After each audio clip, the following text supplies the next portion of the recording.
பாம்ப்ளோனி recipe கேட்டு நெறைய DMs and comments வந்திருந்துச்சு. So அவங்களுக்காக தான் இன்னைக்கு நான் இந்த வீடியோ போட்டிருக்கேன். மறக்காம செக் பண்ணி பாருங்க.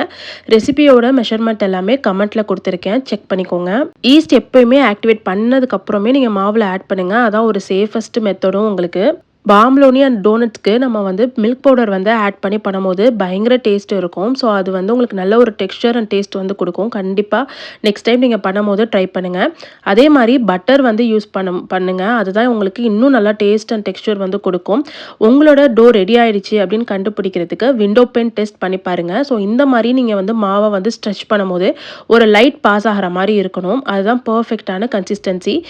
1 ஹார் ப்ரூஃபிங் வந்து விட்டுருங்க. 1 ஹார் ப்ரூஃபிங் கழிச்சு டோ வந்து ஷேப் பண்ணிட்டு, அகைன் வந்து ஒரு 20 மினிட்ஸ் வந்து பட்டர் பேப்பர்ல வச்சு ப்ரூஃபிங் பண்ணிடுங்க. அதுக்கப்புறம் ஆயில்ல வந்து ஃப்ரை பண்ணுங்க. பட்டர் பேப்பர் போட்டு ஃப்ரை பண்ணுங்க. அப்பதான் உங்களுக்கு அந்த பெர்ஃபெக்ட்டா அந்த ரிங் வந்து ஃபார்ம் ஆகும். இல்ல அப்படின்னா கண்டிப்பா வராது. ஸோ நான் சொன்ன டிப்ஸ் எல்லாமே மறக்காம ஃபாலோ பண்ணிட்டு, கமெண்ட்ல எப்படி வந்துச்சுன்னு சொல்லுங்க.